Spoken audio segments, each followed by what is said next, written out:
And then we can always ask ourselves, you know, like these children, when they go to school, or when they're growing up, when they go to church, or when they go to, you know, to social clubbing and all this kind of stuff, they don't just come in and say, okay, I want to have sex. You know, they don't just say that. There has to be something, there has to be a driving, you know, a force within them to be able for them to do that. Yeah. And I believe some of the girls that are listening in today, they don't even know what sex is because they've never heard about it. And it's a taboo for it okay, we don't talk about it. It's like, you know, like don't go there, don't even go there. And the church, they don't talk about it.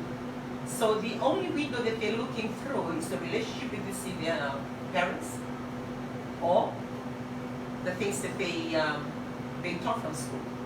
And now with this in their fingertips, there is a lot of pornography, and there is no sensor on your phone. And for your child to access that, they don't need your approval. It's right there on their fingertips. And they can be children like me, that 6 o'clock you don't go out, stay in. But you don't control their phone. And that phone, they can be watching pornography.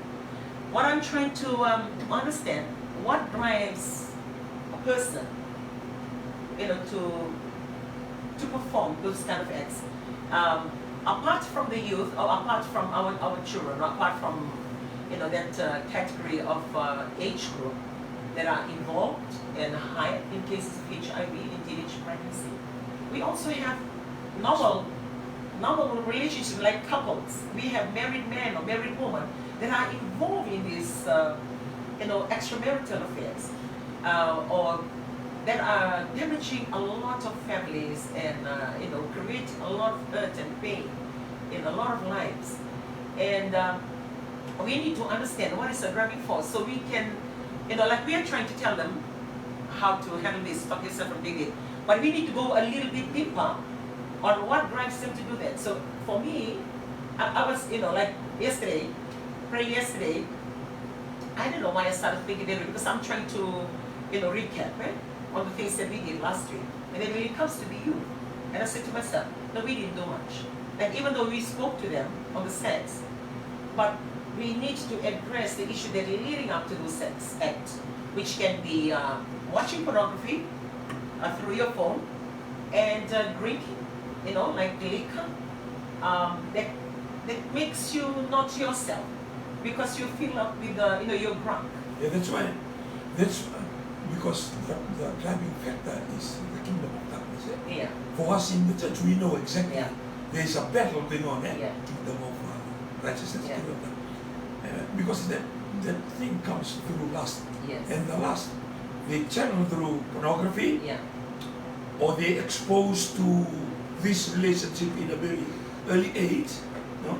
Or they are forced to do it, or something that they've been introduced, no?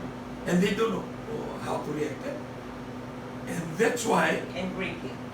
Yeah. Because when you drink, you're not you're in not the yourself. right, you're not in the right state of mind to make the right It's decision. not only drinking. And drugs. Anything that affects your brain. brain. Yeah. That's why for us that we know the Bible, that drunkenness is one of the things that, you know, that it's taboo for people that we know. Yeah. Because when we get drunk, you do we can say foolishly. Yeah. Yeah, I mean, Driving. without referring to the Bible, life as it is, life as it is. Because not everybody go to church, as you listen to us today. Not everybody go to church. So life as it is. You haven't seen the Bible, you haven't read the Bible, but life as it is. For us to understand, the earliest you pick up a glass of beer or a can of beer or the hot stuff that you drink, it may taste good, it may sound nice, you know, like you hanging out in the club, had a few drinks. Yeah, it may, some people manage their drinks well, but for most, I believe those are things, like if you're married, the drinking and all those things, you're not in the right state of mind, that make you commit extramarital affairs. Or if you're young and you're being introduced to drinking very early in your age, and by drinking, like it affects the decision making that you do. Like you can be looking at the same thing, but you're thinking otherwise. But when your mind is clear and you know, like you haven't, like you're normal, you're good, You're looking at the same thing, you're totally thinking differently.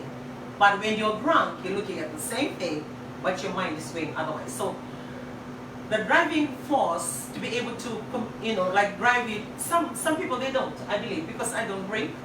And some people, like even how high they may be, like I'm talking about drinking, they don't involve themselves in the sexual acts. Not only the drinking, it's drugs, and drugs is available everywhere. Like when you read the papers, they sniffing glue, like they look for things that make them crazy, or look for things that take them to that level. And when they reach that level, you cannot control what they involve themselves in. It can be right in school, it can be anywhere, it can be in the bus, it can be anywhere. And now you're reading about the children and the age group with a percentage of high in HIV and STD, and also the girls on the biggest number for ETOK girls on the teenage pregnancy. You put that on the side, and then you read the papers or you watch the news, and you see grandfathers raping their granddaughters. You see fathers raping their own daughters. You see, the age, even cousins, or even a cousin raping their, even raping a 1 year old, 2 years old, 3 years old. Those things have got the driving force for them to be able to do that. We go to church, and we belong to a church. We understand the force that is behind it, which is the force of darkness, like what Tala had mentioned. And when we identify being in the church, and that is why we are continuously saying to them, we can say the same thing to another crowd, but when we are saying the same thing to the crowd in the church, it's easier because we can make reference to a stronger power that you can rely on to help you stop that force, save you from that force, and also align your life to walk on the right path. Because even some people, they don't drink, they Yeah. don't watch pornography. No?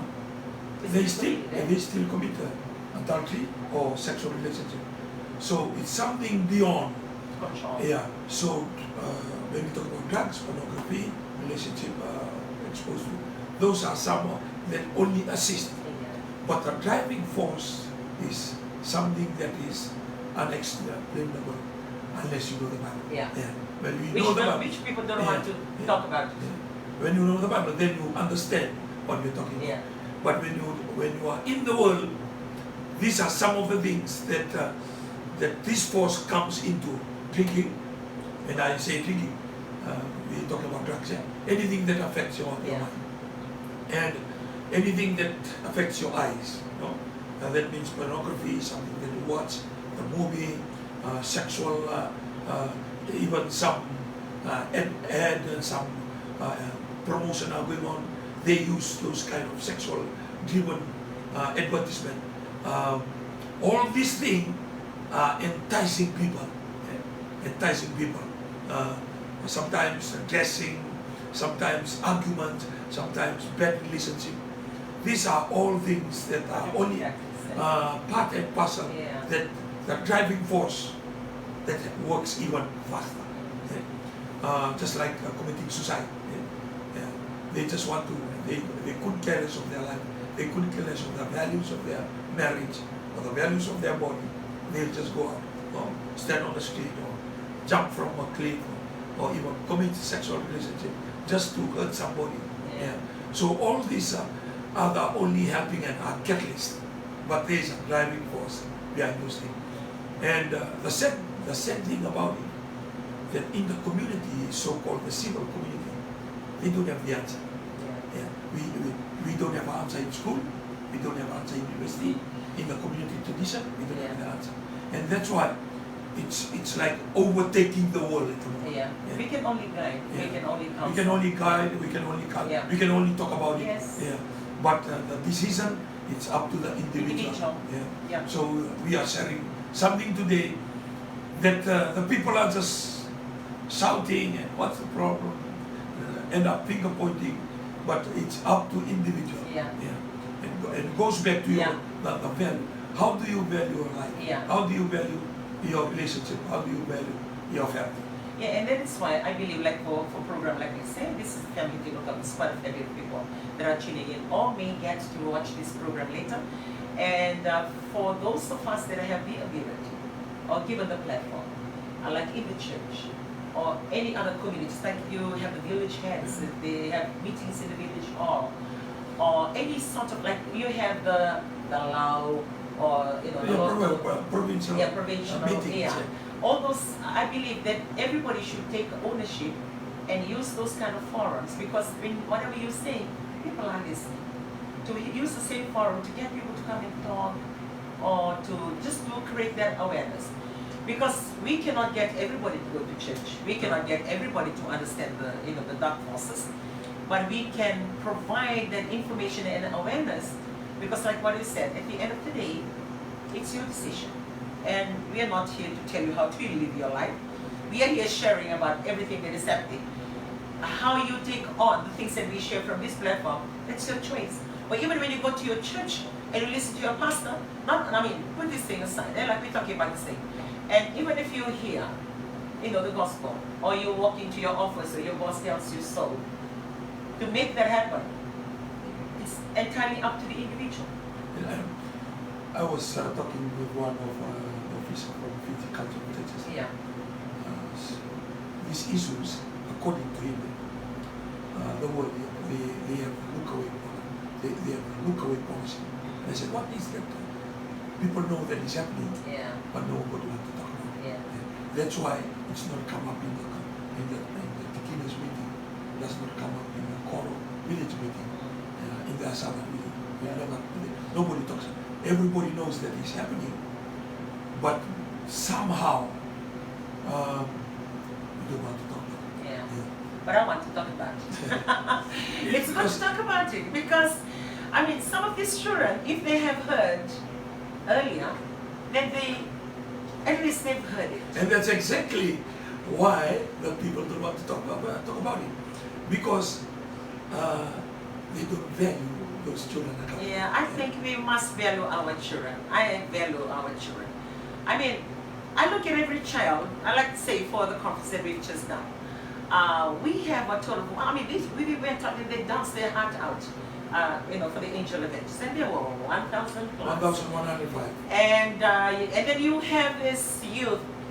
Whenever I look at a child, regardless whether they, sail through the waters or fly through the skies or come from the mountains, those children, I always tell them, whenever we drive and I see the street kids, or one is standing on the road, I always turn and tell him, man, that child,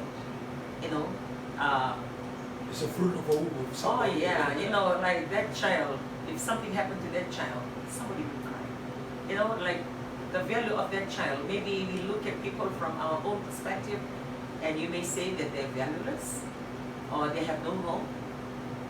But in one home, that child means a lot. So whenever I see that, or whenever I talk to my grandchildren, and when we come to church, I look at those children, and I'm bothered in a way that, have they heard that if they do this, that can happen? Have they heard it from somewhere? And I don't want to continue to ask that question and keep on guessing. So given the opportunity, I will grab it and make sure that they hear it. For them to choose what to do with that information and what we have told them, that's their own prerogative. It's up to them. But I don't want them to, get messed up in life or end up places that they never dreamt that they will end up. And ask that question in their heart, why I've been going to this church. They didn't even tell me. I don't have parents, and I'm always challenged with the fact that there are a lot of children that they don't have homes. They don't hear counsel. They don't hear their moms. They don't hear their dad. Talk about mine. I have my grandsons, and they come from. Their mom and their dad have moved on with their lives, have their own families, and who is there to talk for my grandson to listen to? And if I wasn't in the picture, then what about their lives? Where could they have heard that if they do this, they will end up there? Or if they commit this, it will take them there. Where could they have heard that kind of information? They are just blessed, and I am blessed that I'm still alive, and I can take them on, and they can hear me, and I know if they listen to me today, maybe from home now, And I know sometimes they get, okay, there goes then again. How many more children like that? That they don't even hear any counsel.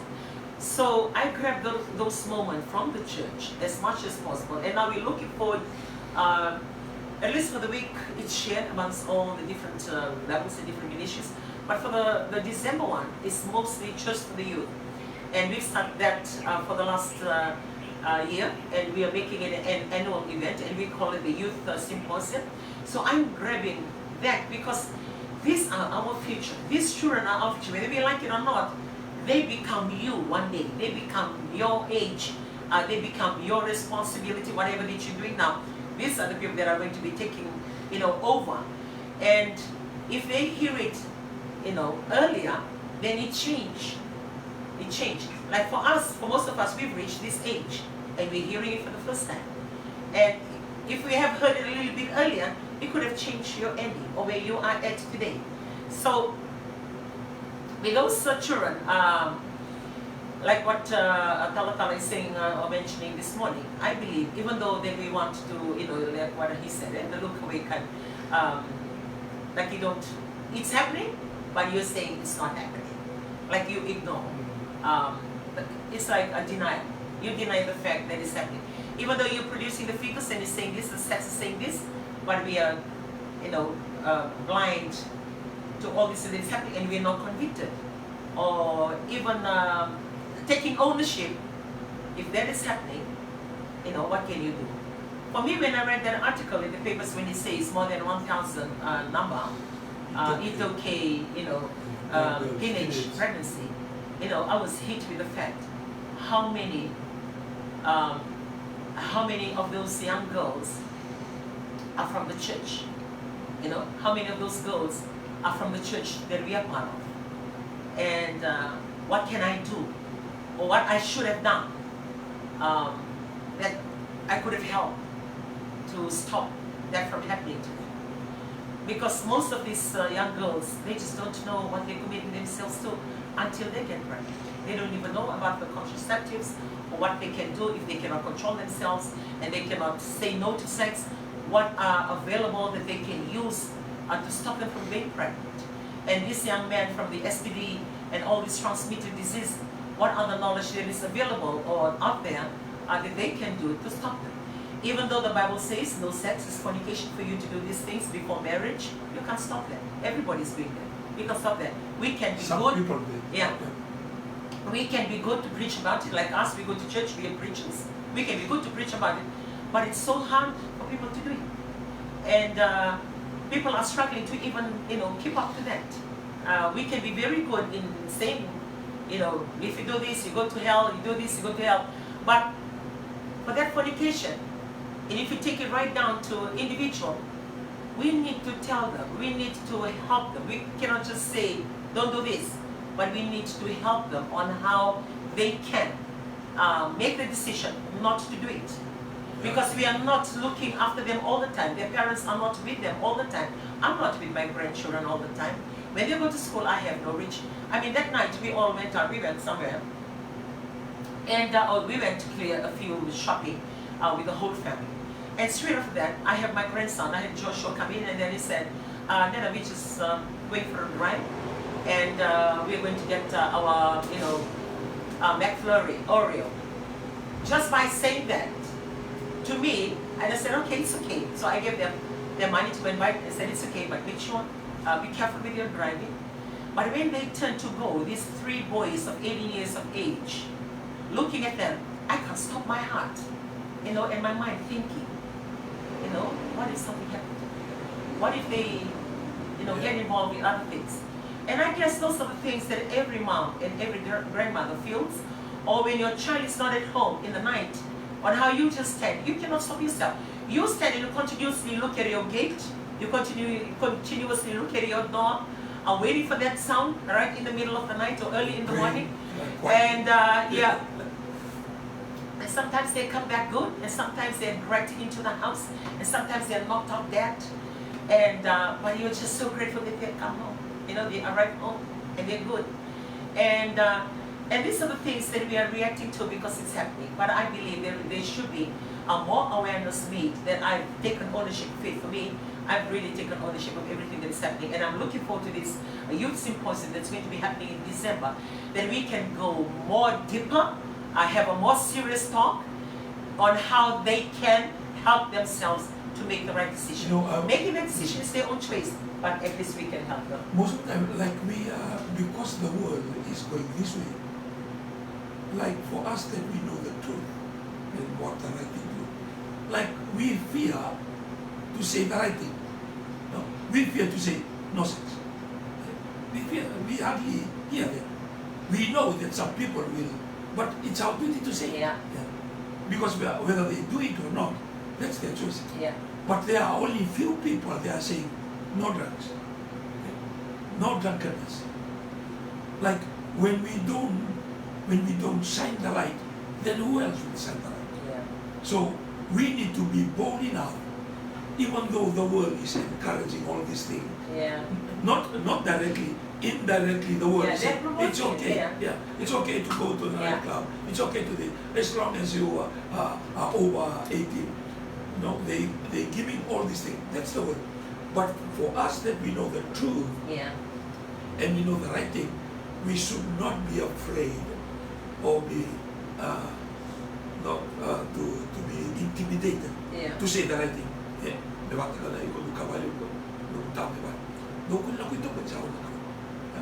How many parents are doing that in those days? Yeah, like what I said, like then it works for us. But if I do it for my children, I mean, I try to do it to my children, but they sneaked out, you know? Yeah. Darkness only there when there's no light.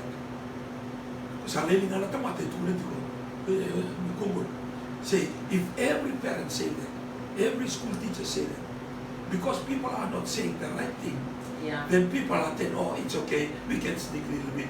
And then it come up a time, if you don't say the right thing, then if somebody say it, you become a bad person. Because you are saying the right thing. Yes, so we are the bad person, but I am good with it. We can it's our duty to say. It's our duty to say. Whether they like it or not, it doesn't matter. And then you mentioned it. At the end of the day, they are the one making the decision. I mean, I can be singing until the cows come home. I'll be singing the same thing, it sounds like a scratch record. But for people to do it, that's the only choice. I can be talking to 20, but only one will do it. You've done your part. Yeah. See? For the parents, we have done our part. Yeah. It doesn't mean that when we say it, our children 100% will do it. But we have to do our part. If we don't do our part, then somebody else will sing, this is okay, you come over here. Come, it's good here. It's good here. Yeah, so, it takes you to heaven. That's why families, parents, and the church should share. Whether the people they do it or not, that's their own choice. Yeah, and it is why, like from our perspective, like because we are in the church, then we must take ownership of that. Yeah, we cannot tell the parents what to do. They are the parents anyway. We are not here to tell you, what to do or how to look after your family.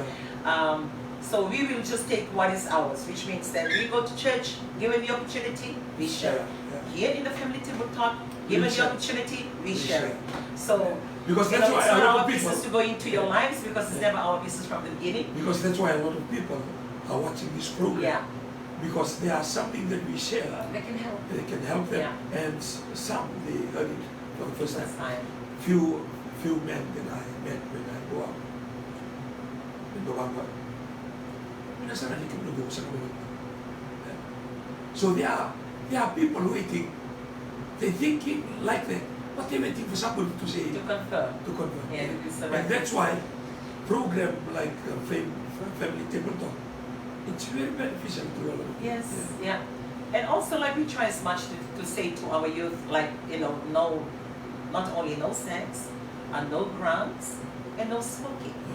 I mean, for them to go and do it, that's their choice. But at least we can say, we said it, we said it. We managed. So if you happen to go and do it yourself, that's your own choice. Just the same for my grandchildren. My grandson said, they're 18, one is 17, and now the other one's turning 16 this year. And I can be telling them a lot of things because I know that they're growing up. and I can be telling the do's and don'ts, and I can share a lot of things to them. But for them to do it, that's their own choice. Just the same with my children. I hardly give them hiding growing up, but I do a lot of talking. I talk and talk and talk and talk and talk. And if they continuously do it, like, okay, go to the toilet, time out, stay there, or time out in the corner, so they do time out. And I don't usually, give proper punishment. But if I do, I can remember basically all their lives of growing up, how many hiding I gave one of them each. It can be like a whole year once. But I do a lot of talking. I talk to them a lot of times. But the choices that they made with their lives, that's their own choices. Some choose right, a few of them choose right. Some went, came back, and that's their choices. And same thing I'm doing it with my grandchildren. I tell them the do's and the don'ts. For them to be able to choose and do that, I will just guide them. But the choices are theirs. Yes. And the same thing that I do when I stand up and talk to our youth in the church, or even when it comes to the members that comes to church from the women. And sometimes they will say, oh, there goes Auntie Roy again. Because I don't just talk about issues, I try and help them on whichever way that they can do. Like for the women, I can talk to them about relationship. I can talk to them on how they look after themselves, or even how they look after their kitchen, and look after their home, the cleanliness, the organized, the thinking, the loving, and all those kind of stuff. And like what we are saying today, given the platform that we are doing now, we are not here to say that we are right, or this is the way to go, or if you're doing this, it's wrong. We're not here to change your family or to come in and tell you how to look after your family. We are just here sharing things that have happened, prayer requests, and the sense that is being provided in the media that becomes, mind-boggling to the fact that you need to take ownership. And if we take ownership as parents, if we take ownership as being in the church or community leaders, I believe if it doesn't help at least one child or two or three, at least we're making an impact. Somebody's life has been saved. Yeah, Somebody's life is changed. A young girl that could have, got herself pregnant and her whole future, her whole life, squashed. Hearing the right message at the right time helped that young girl reach her destiny and her dreams. Yeah, because the life that we live is a life of choices. Yeah. Wake up in the morning, it's all choices. So the more we put in the positive Yeah. issues, it gives them opportunity to choose. Right? Yeah. Because it's all about choices. And if we neglect our duty as parents, as community leaders, as talent in the church, as bosses in the company, it's not only working, it's only the duty to be done. It's everybody help in character building. Yes. It's building the character. Yeah. Because when we build the character, this is what makes a person choose right. Yeah. Because you become mature in your thinking. Where is the maturity comes from? It comes from what you hear and what you see. Yeah.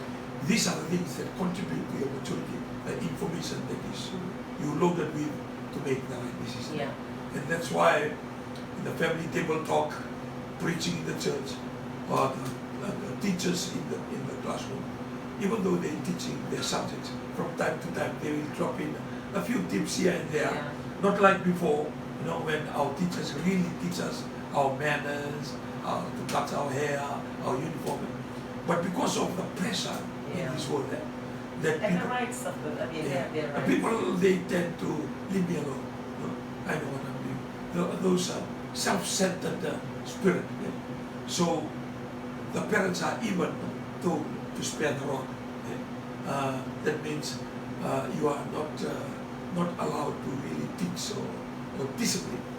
The sparing the rod is discipline your children. So all this laxity or build up a person, a character, it helps with just like anyhow, you just live anyhow. And that's why the slackness, the indiscipline, rebellious children, creeping, because I just want to compare the darkness and the light. When there is a lot of light, then the inside of the house will be clear for you to see where you go. But if there's few lights or no light at all, it will be easy for you to bump here and there, because